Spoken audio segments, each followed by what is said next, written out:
time for the Onyx News. Extraterrestrials, time anomalies, dimensions, remote viewing, UFOs, UAPs, and USOs, ghostly encounters, abductions, Bigfoot, and more. Your end of the week news source for everything unexplained. Here is your host for the Onyx News Podcast, Margie K.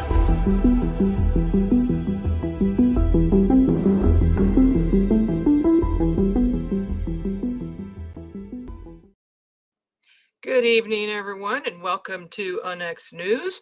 I'm your host, Margie K, and we are here every Friday evening, 6 p.m. Central, 7 p.m. Eastern. And it's been a big news week. So please check out our blog. We just posted a few things on there about some really strange things going on in the paranormal world as far as news is concerned, including a brand new commercial that was produced by Martin Scorsese for the Super Bowl. You do not want to miss the Super Bowl because it's a UFO commercial and it's totally awesome. I saw it today. I think you'll love it. Also, we've got XCon coming up in October. So go to the website at onyxnetwork.com and take a look because super early bird registration is now open. Yes, I know it's early because XCon is in October, but get your tickets now so you'll be assured to get a seat. And one of our speakers for XCon is my guest this evening. Martha Hazzard Decker is a retired law enforcement officer. She was a sheriff. She was also a detective, and she's a paranormal investigator and a writer. And we're going to talk about all that stuff this evening. So hang on to your seats. Welcome to the program, Martha. Thank you. Well, I met you a couple of years ago at the Paranormal Conference in Arkansas. And I was just so impressed by what you did that I thought, we need to have her at the conference. We need to have you on my show. And it looks like you've led a really interesting life. Yeah, and since then, I've joined MUFON. I've become a field investigator with MUFON to add to everything else. Yeah. Well, you might as well. It's all related, right? Oh, it is. Well, let's go back to the beginning, Martha. How did you get interested in the paranormal? Because I had experiences off and on my whole life, everything from seeing things, hearing things, having things go missing and coming up somewhere. Just, your typical everyday type of experiences. And earliest memory was between 4 and 5, but I actually don't know if that was paranormal, like ghost kind of paranormal, or if that was more of an experiencer UFO type thing. I'm not sure. Somewhere in there, because of the creature that I saw at that time, I saw off and on up until I was 19. And talking to another good friend of mine, Jane Nelms, who is a multiple experiencer, and she's talked at some of the Dallas MUFON monthly meetings. And she's investigated probably, I don't know, she investigated a lot of stuff for a lot of years. She's close to 80 now. And talking with her, she's the one that said that she was thinking with my description, it was more something UFO, because she's a fascinating person to talk to. There's supposed to be a documentary on her life that somebody is making. But she's been on the ship. She's been in a nursery with hybrids. And the creature that I saw, she saw one time on one of the ships when she was in the nursery. They would have women up in the nursery that would nurture the babies, hug them and rock them and do like everything you typically do to your children. And this was a really tall creature that I saw, and it was dark, but it was like a dark shadow, but well defined, and it was solid. And my description of that would be more like something druid like with the cape, and the face was darker than the cloak. One of the things she asked me, because I had more specific description of it when I was 19, because it came into my room 2 nights in a row. And it stopped at the doorway, looked at me, and I was awake both times. And then it came in and it sat down on a twin bed that was in that room, facing out. It was right by the door in the hallway, and it just sat there, and it didn't frighten me. Even then, it felt like it was protecting me from what, I don't know. But Jane asked me, did it walk, or did it just kind of glide just slightly above the ground? Not way up, but just, a few inches or so off the ground, more of a glide. Uh-huh. And that's what it did, because I saw it come into the room and go over to the bed.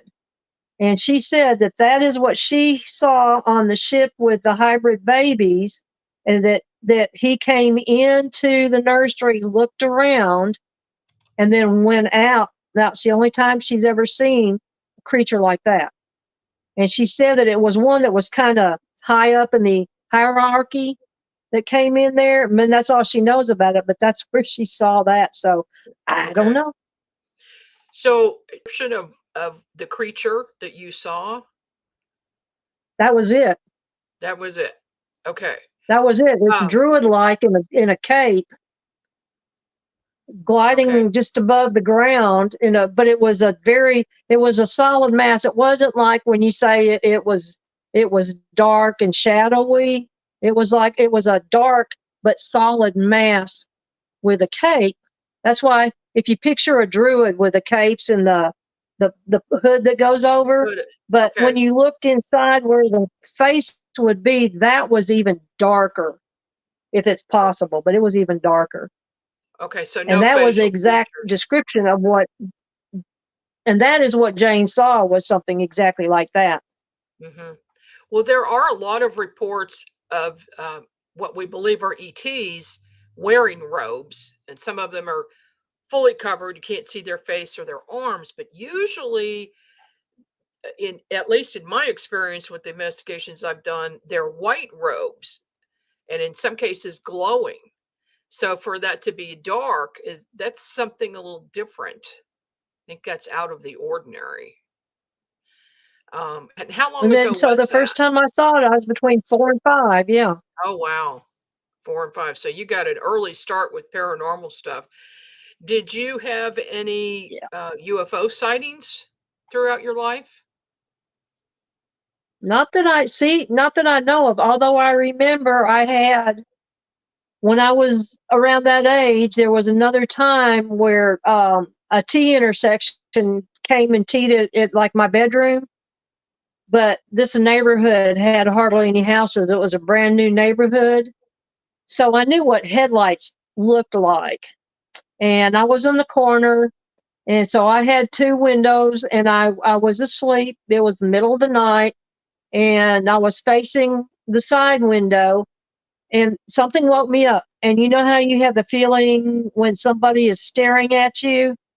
Oh, yeah. I got that feeling at 5 years old, and I actually rolled over and I looked out that window to the front, because it was just, the whole room was so lit up. It was the brightest white. It was not a headlight. We're talking about in the 50s, and that headlight was not that bright. You had this huge bright white light, and you had a shadow of a hand like they were going to touch the window, but you know how it makes the shadows can be a lot larger than the actual object. Mm-hmm. So it like covered up like my whole top of my window, and it's just a regular, standard window, but one of the fingers was much larger, like you'll see, or like people have said, and and have described through the years now. And all I remember is I let out a bloody scream at that time. And it Oh, bet. and as soon as I did, it's like the hand retracted and the light was gone. Oh And of my. course my father came in and, "Oh, it was just a bad dream," and all that. Oh yeah. But I can see it to this day like it would just happened. Were your parents experiencers of anything paranormal? If if they were, they didn't talk about it. However, both my sister and I had a lot of paranormal experiences, but in Tennessee, it was not like here in Texas. When you have a 3-year age difference, you don't talk to each other and you don't share friends up I think there. that's pretty So normal. we didn't. Yeah, and it was weird in Texas because they ran around in a group with all ages, but we didn't. And so we didn't really talk. We didn't like each other very much as kids. And Mm, and but come to find out later is we were both having experiences at the same time. And some of them were very similar. And I'm an empath, she's an empath. So it makes me wonder who else in the family, had gifts. Could have been my mother's mother. That they always thought she was a little bit off, but maybe she wasn't a little bit off. Maybe there were things she was experiencing. mhm. Then on my father's side, in my his mother's family, the oldest female, going back generations, the oldest female in each generation is left-handed. I'm left-handed, and that still continues to this day, which is so weird. But as Yeah. far back as she could go with, like, the great great and stuff, it's all, yeah, it's always been left-handed, the oldest female in the generation. Oh my goodness. So, Have you ever seen a ghost that you know of? oh yeah, Uh, Now, not counting your oh ghost yeah, hunting or your paranormal investigations, but just you at home. You ever seen a ghost just walk by or full-bodied yeah, apparition, anything like that? yeah, I have. Okay. Okay. I have. I've seen it So, here at my house. I've did seen it at you my house. But okay. And what yeah, go ahead. there's something there with you now? No, no, but there's something in the house off and on. There's something on the property. We'll see. There's a lady.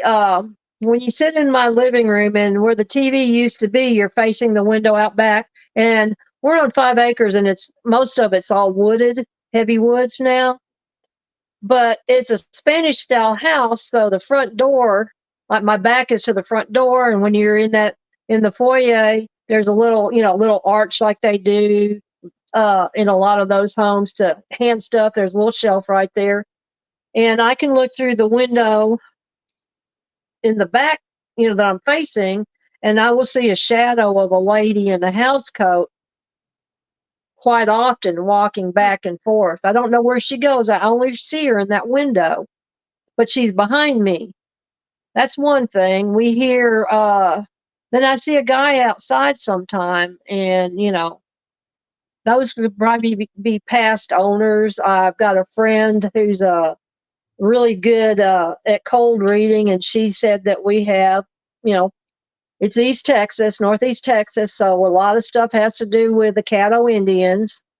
We had Caddo and some others around here, up to 1,000 years ago. And so she says there's one here out in the woods, and sometimes we heard it a lot when we first moved in. We would hear music. Both Ken and I would hear music, just lightly playing, but you could go open the doors, go outside, and there's no music playing. We both heard it. We would both hear a truck idling. Sometimes a dog would bark. The dogs would bark at the idling truck that we could hear, but Hmm. there was no truck outside idling anywhere. You go check outside. So, there's just, I guess because I've had experiences off and on through my life, it's kind of, just I'm more aware of things.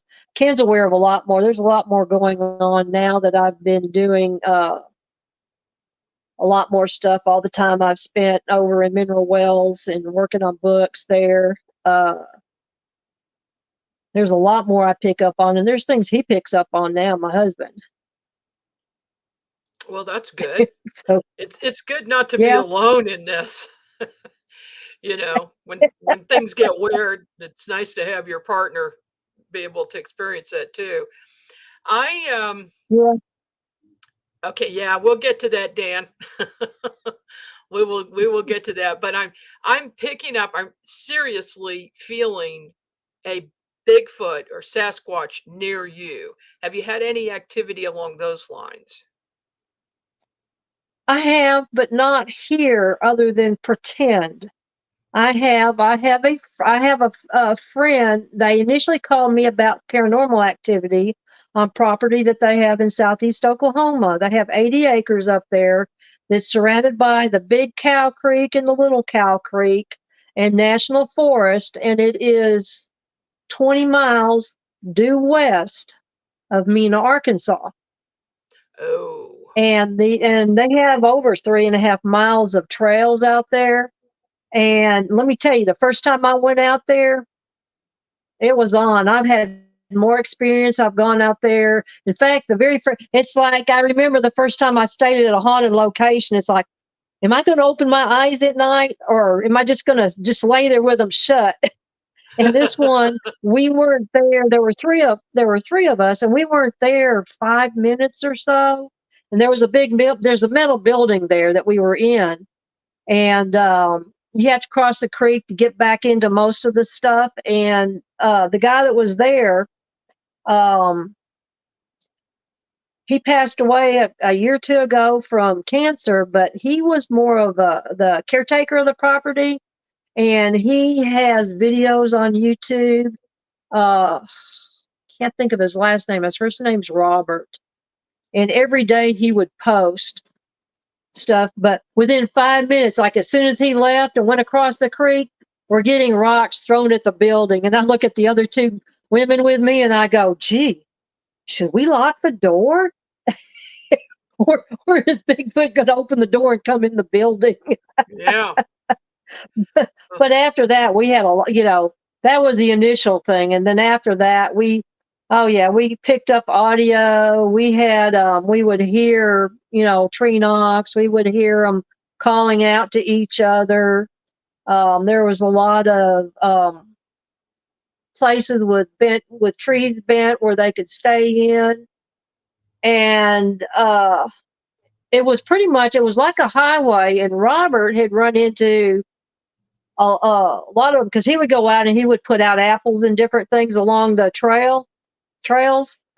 And he talked about one time he was coming around the corner and there was like a whole family with juveniles and adults that he almost ran into with a four-wheeler. Oh my. Yeah. But they also have land between me in East Texas and Houston. They're about 90 minutes from me. They're in Buffalo, and they have 50 acres there. And Bigfoot is on that property too. And they almost feel like now it's either the same or communication. They know they have that land and they're like guardians of the land in Oklahoma. But they would sit and watch them in their house. And her husband's a pilot, international pilot, so he's gone for weeks at a time. And when her boys were younger and her husband was gone, they had a big above ground swimming pool that she could see from the living room. And she would look out there and there would be this Bigfoot, like arm up on the edge of the swimming pool, just staring in the living room at her. Oh my goodness. And would do it. And I felt like, because I've never felt frightened at all with all the Bigfoot activity that I've been around, it's never, other than that first time with those first rocks, that's the only time that I was kind of nervous. But I told her that I felt like what they were doing is I felt like as a male, was letting her know that they were watching after them. They wouldn't let anything happen to her or the boys because she would never see him when her husband was home. It's only when he was gone. Oh yeah. Well, that's a And clear they would indication. sit and they They would will sit do and they that. would watch them if they were hanging out on the porch. They would watch them. They have all the last time I was out there, she took me around to all the little hidey holes that they'd been able to locate on the property where they could watch their activity instead of them Oh my watching goodness. Bigfoot. Bigfoot's watching them. And They're probably just as it, curious about us. yeah, Uh, yeah. And did, did they ever get any? they just Did they get did they get pictures? any? Uh, Robert has some video of what he thinks he thinks you can see enough through the trees out at the property in Oklahoma that maybe his last name will come before we get off of this. I want to say it starts with a D. And near probably about the last year or so that he was on the property as caretaking before he got too sick, he was letting people come out there and have their own experiences, and they were Hmm. flying in from all over, which was funny because Robert was not a people person at all. We were told that before going down there the first time. But the three of us, the three girls, we all got along with him just fine. If you got a little bit of country in you, it was just fine with him. Okay. Yeah. Well, So because so he'd been doing you it for were a while. you were in law enforcement for a long time. When did you get into law enforcement? What prompted you to do that?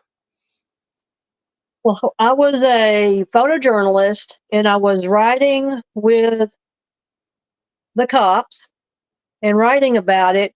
And then when I got out, ended up out here. So I'd been everything from the photojournalist or the uh, head photographer or the assistant editor at several different papers. I did, several different things. But when I ended up out here, I started writing with law enforcement out here. I had written some in the Dallas area, but not as much as I was out here. And I was covering 3 counties, and so 3 sheriff's departments and all the police departments around Cedar Creek Lake, and there's a bunch of them.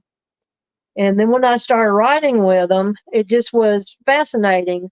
The first time I wrote out here was with 7 Points, and at that time in the 80s, 7 Points was literally considered the toughest town in Texas.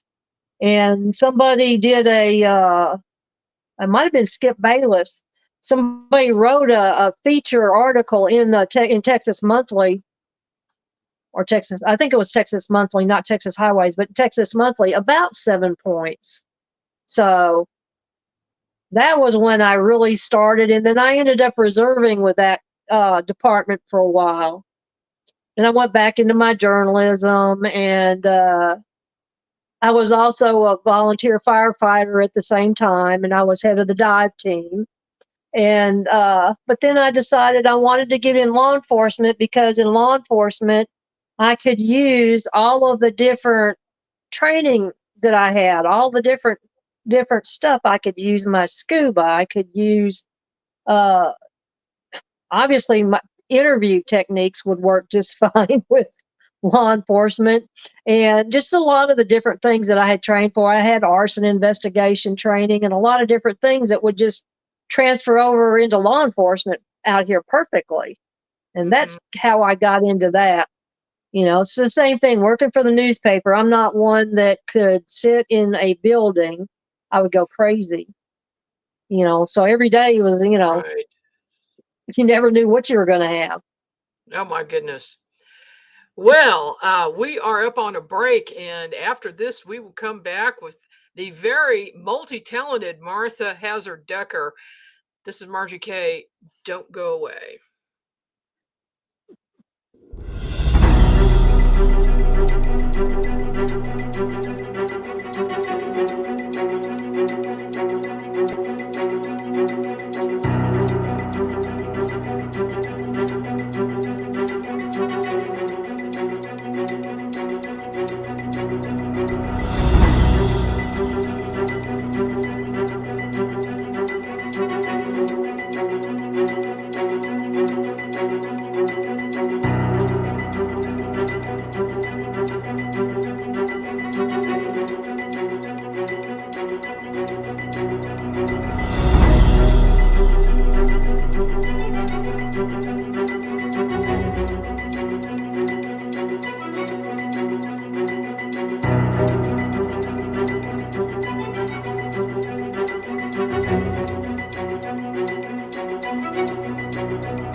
This is Margie Kay. You're listening to Unnext News, and my guest this evening is Martha Hazzard Decker. She's a woman of many talents, and we are talking about paranormal and law enforcement and UFOs and Sasquatch and everything this evening.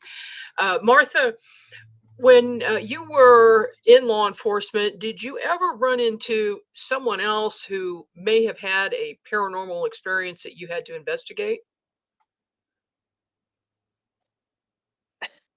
There were a couple of people that came in with paranormal things, and my agency always they knew go get Martha, let Martha handle it, because I kept that pretty quiet while I was out here, with the police department. Uh, Mhm. I didn't, want defense attorneys to try to attack my credibility for felony cases, so I had to keep it kind of, quiet. But one family came in and they were young, and their 6-year-old son they bought a house, they had some remodeling done, it was an older house. So this whole Cedar Creek Lake area, when I came out in the 80s, Rand McNally had listed it as the third best place in the United States to retire. So there were really not a lot of kids here in the 80s, but a lot of old people, and people are still out here running around active in their 90s. They live forever out here, it seems like. But so I mean, they're just Must- blowing and going because there's a lot of activities for them to do out here. Maybe And something in the water. there's a lot more. Yeah, there's a lot more for kids now because a lot of families from Dallas have moved out here uh, to get away from the city. Hmm. And but they came in.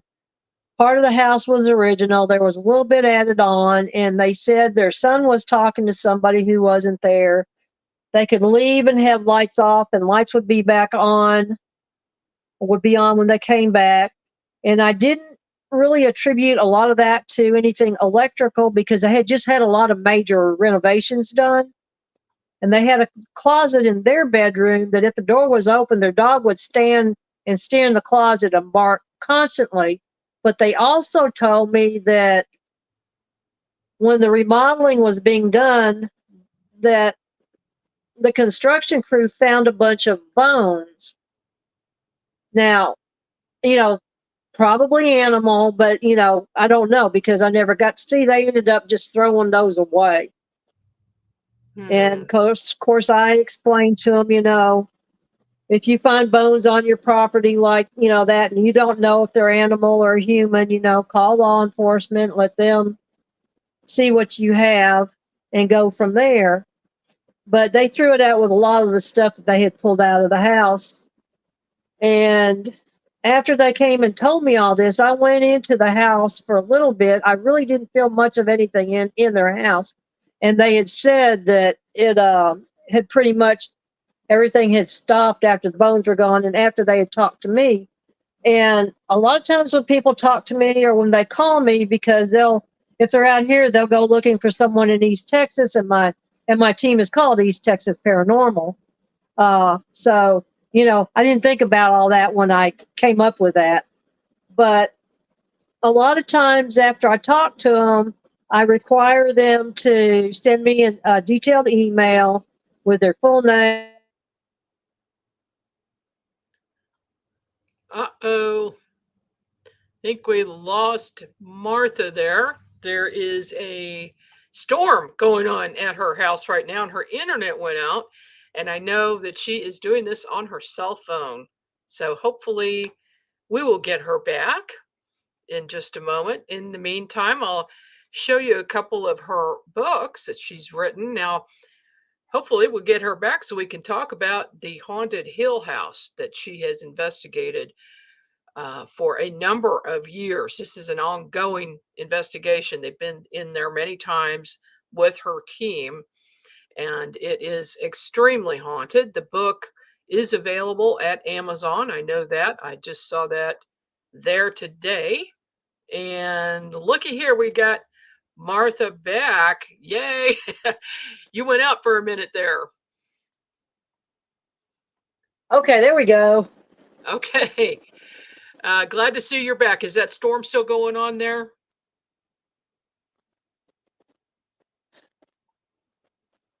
You're Can you hear me? frozen up right now.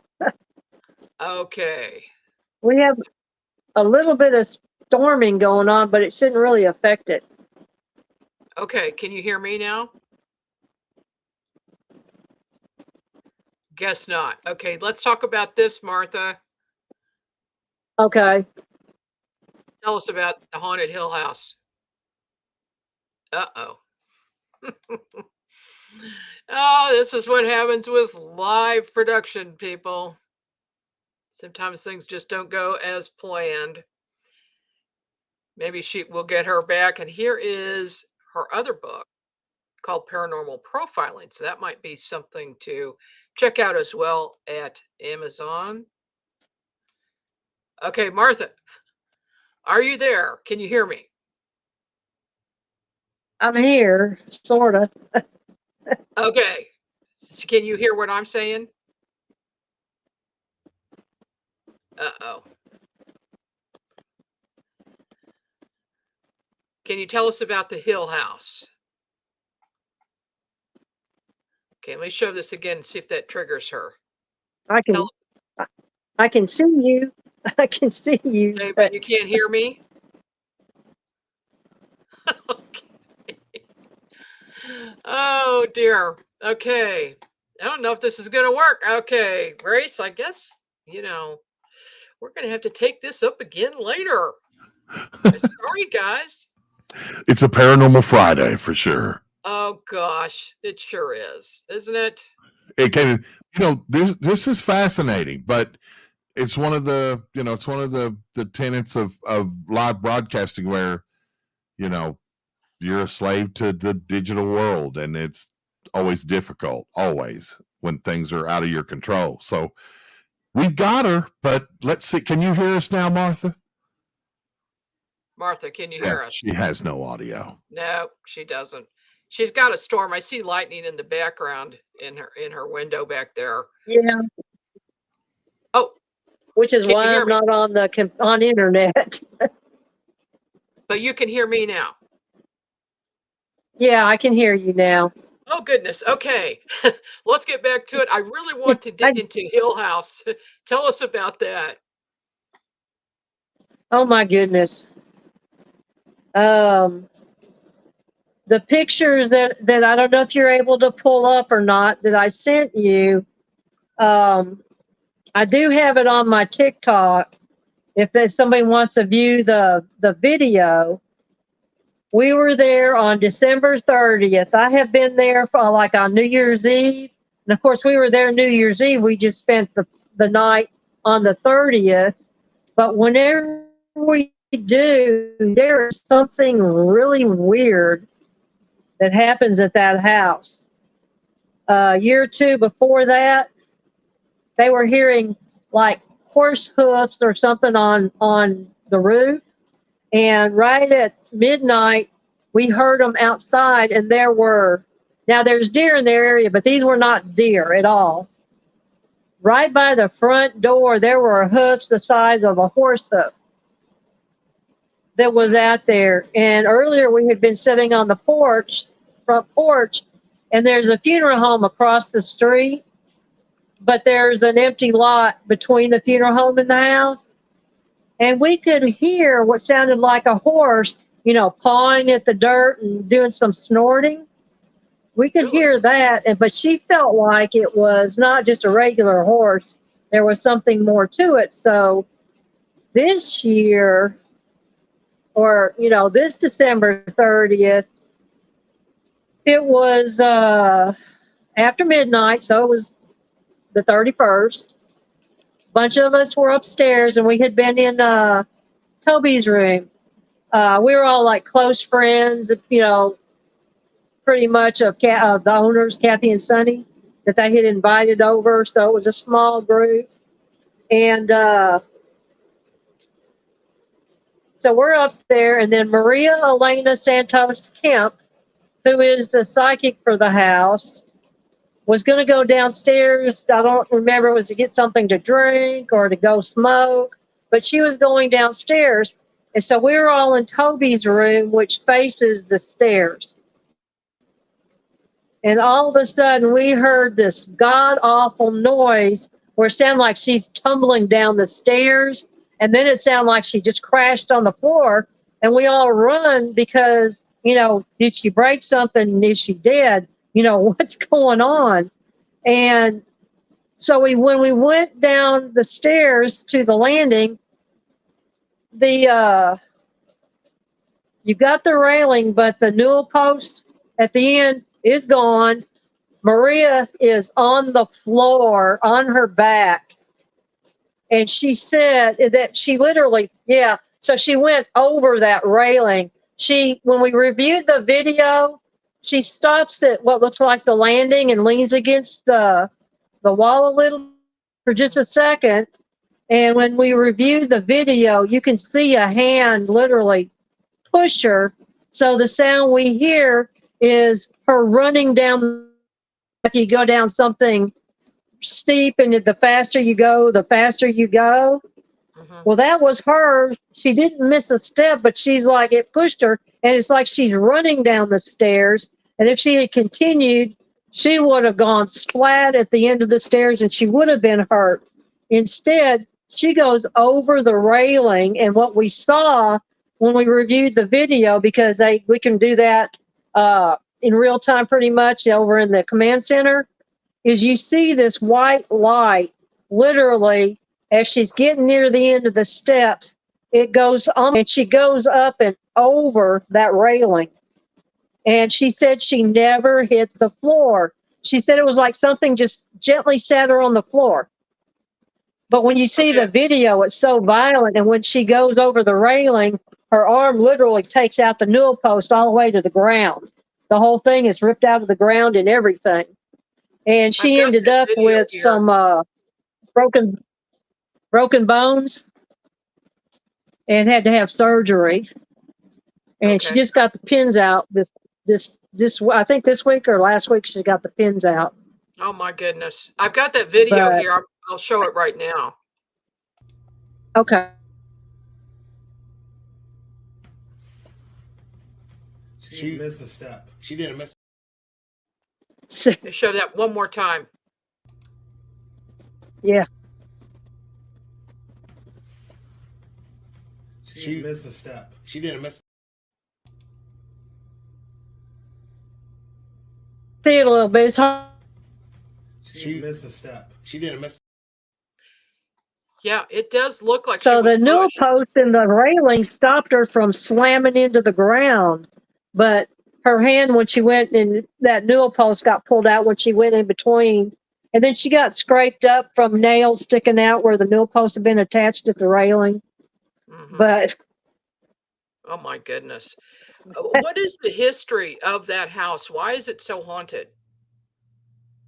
Well, it's catty corner to the Baker Hotel. A lot of people feel like the Baker Hotel is haunted, and it is to a certain aspect, but not as much as this house. So the house sits on what they call East Mountain, which is in the back of it. And so there's a lot of quartz. There's underground water. There's 2 or 3 wells on the property.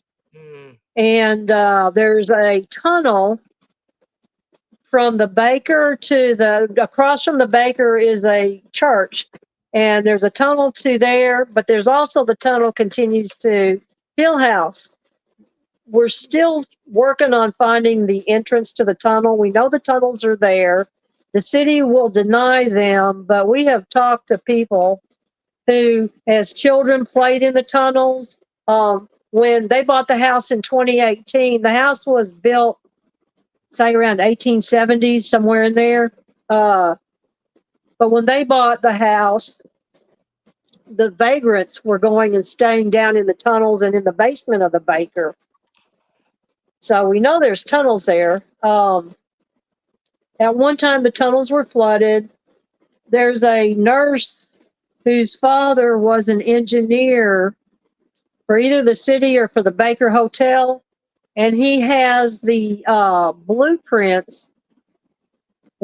She's trying to get with her brother to see if he could find the blueprints showing where the tunnels are in the city of Mineral Wells. And it shows the tunnels to Hill House.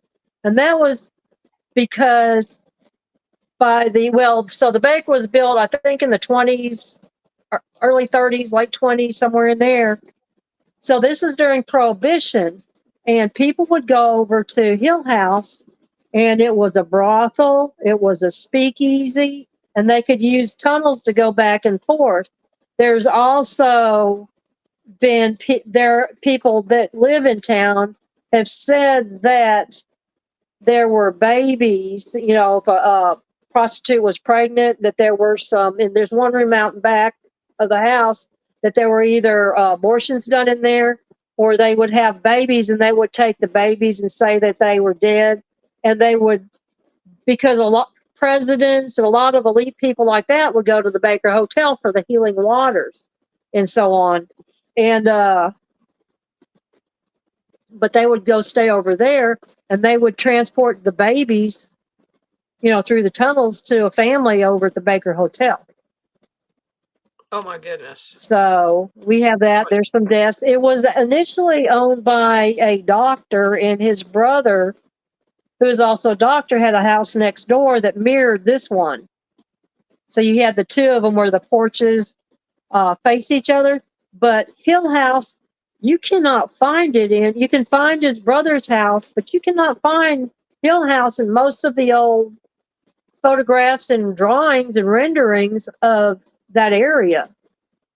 For whatever reason, they own East Mountain almost all the way up to, I think Sonny said, up to about 22 feet from the top.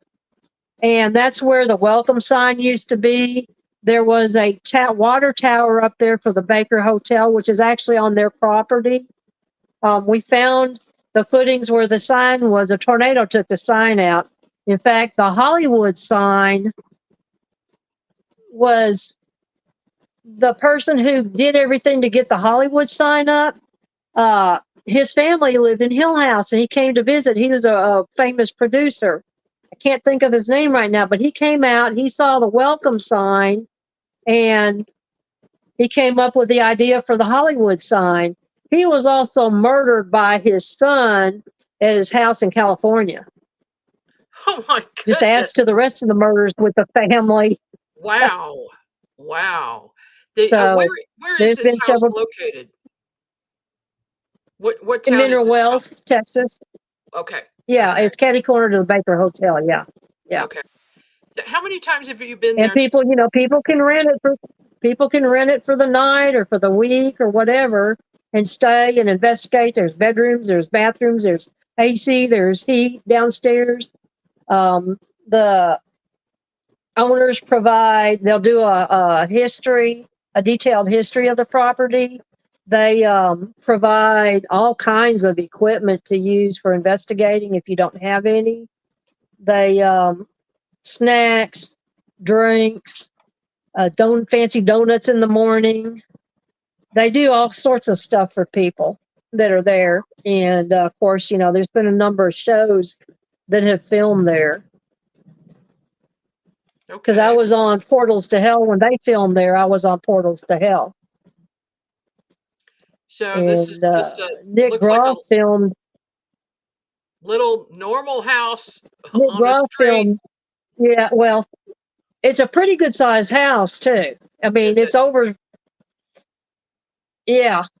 There's 5 bedrooms downstairs plus 2 living rooms and a scratch room and a kitchen and all sorts of stuff down there. It's got.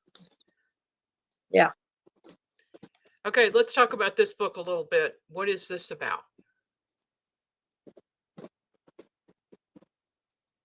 And that book, don't buy that book. Yeah, don't buy that book.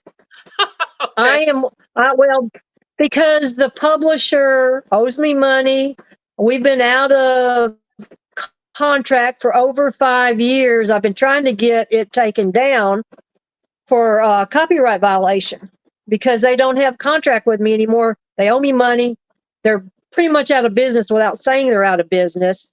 And I'm in the process of doing an advanced version. That was a basic how-to, and all that basic information will stay in the advanced book. And the advanced book will have a lot more detailed information in it. This one was a basic. If somebody has never interviewed anyone, it's a good one to go. It has questions in there. There's some paranormal teams who have the book, and when they bring on new members, they give them the book and have them read the book, which I think is really kind of cool.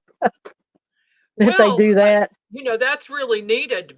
People do need training before they go out to interview people.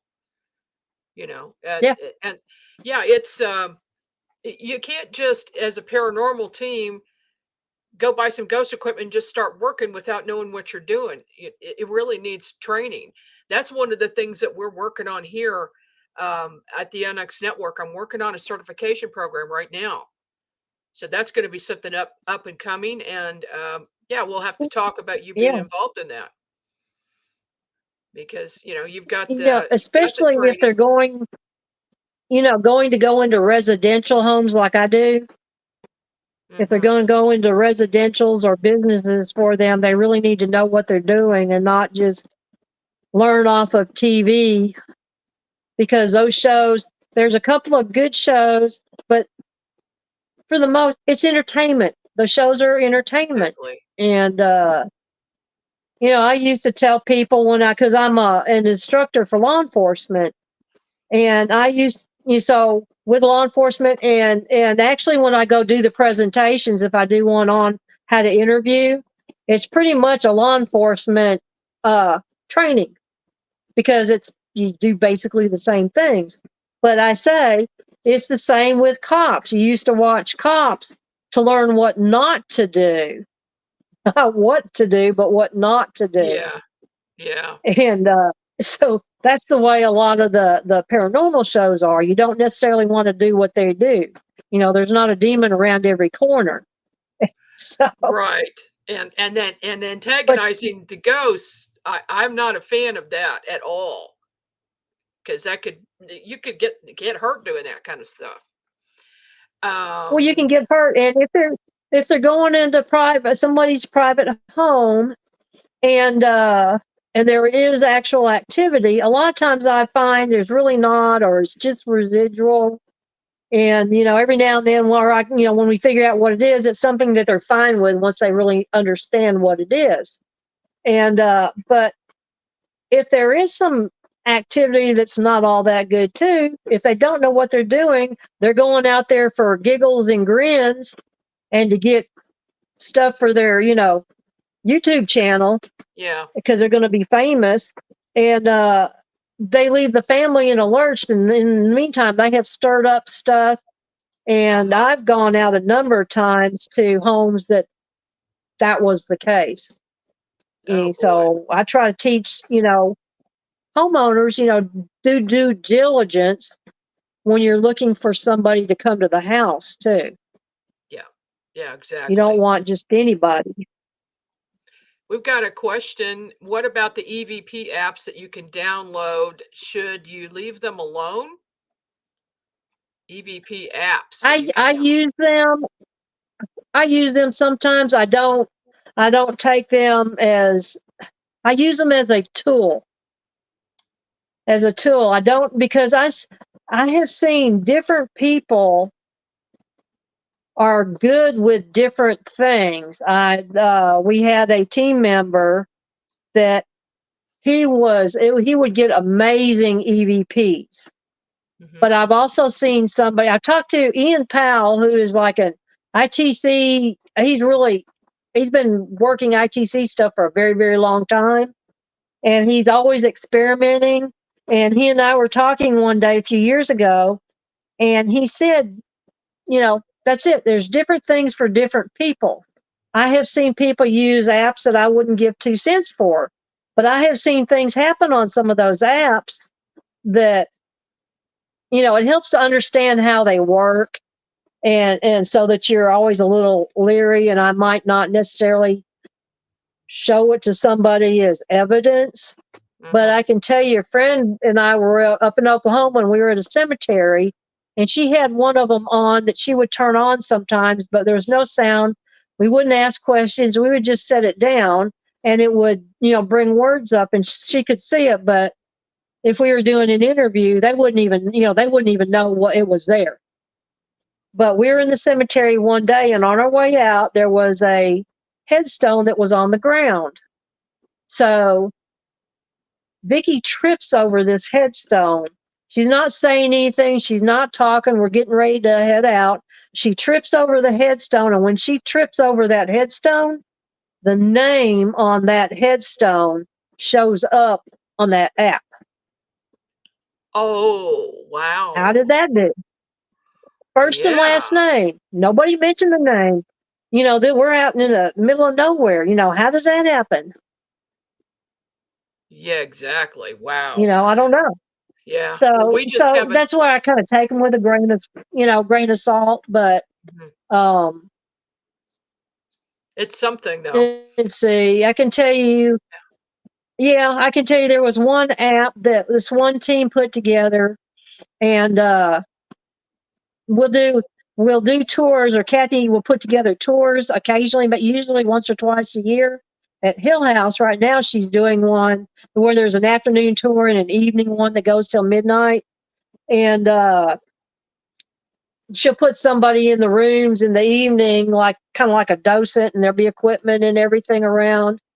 And we've got that coming up over at that house, March 23rd, and there's one in April, and there's one in May, where people can come and stay till midnight. And they're not very expensive. So if somebody's, around Mineral Wells or something, they can just go to their website for that.